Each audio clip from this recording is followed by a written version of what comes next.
सभी भक्तजनों को मेरा जय श्री राधे। हम अक्सर सोचते हैं कि प्रतिस्पर्धा केवल कामकाज की दुनिया में होती है, लेकिन सच यह है कि वह चुपचाप हमारे रिश्तों में भी प्रवेश कर जाती है।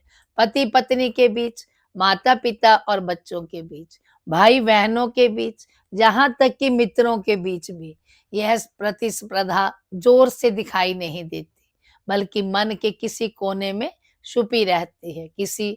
कभी अपने की सफलता देखकर मन का हल्का-सा उदास हो जाना, कभी भीतर ही भीतर यह चाह लेना कि सामने वाला थोड़ा संघर्ष करे ताकि हमारी मेहनत बड़ी लगे। यही सूक्ष्म प्रतिस्पर्धा है। बाहर से हम मुस्कुराते हैं, लेकिन भीतर तुलना चल रही होती है। ये प्रतिस्पर्धा जानबूझकर नहीं होती, यह आदत बन चुकी होती है।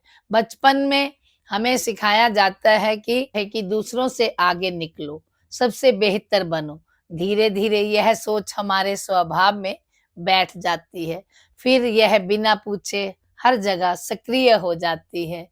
वहाँ भी जहाँ उसका कोई स्थान नहीं होना चाहिए। रिश्तों में ये प्रेम के प्रवाह को रोक देती है। जहाँ तुलना होती है, वहाँ प्रेम टिक नहीं पाता, क्योंकि प्रेम स्वीकार करता है और प्रतिस्पर्धा तोलती है। जब हम अपने की उपलब्धि पर पूरी तरह प्रसन्न नहीं हो पाते, तो यह संकेत है कि भीतर कहीं न कहीं तुलना चल रही है, और यह तुलना सबसे पहले हमें ही दुःख देती है, क्योंकि हमें अपने जीवन को दूसरे के जीवन में मापने लगते हैं। जबकि सच्चाई यह है कि हर व्यक्ति की यात्रा अलग है, हर व्यक्ति के संस्कार अलग हैं, हर व्यक्ति के कर्मों का हिसाब अलग है। तुलना का कोई अर्थ ही नहीं है।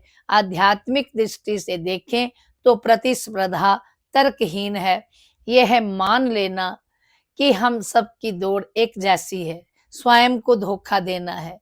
किसी को कम प्रयास में अधिक मिलता दिखता है, किसी को अधिक प्रयास में कम। ये सब पहले से बने हुए संस्कारों के कर्मों का परिणाम है। तब ध्यान दूसरों से आगे निकलने पर नहीं, अपनी पूरी क्षमता से चलने पर जाता है। जब हम तुलना छोड़कर अपनी यात्रा को स्वीकार कर लेते हैं, तो भीतर हल्कापन आता है। तब रिश्तों में ईर्ष्या नहीं, सम्मान रहता है। तब किसी की सफलता हमारे लिए खतरा नहीं, प्रेरणा बन जाती है, और वहीं से जीवन में प्रेम, संतोष और वास्तविक प्रगति शुरू होती है।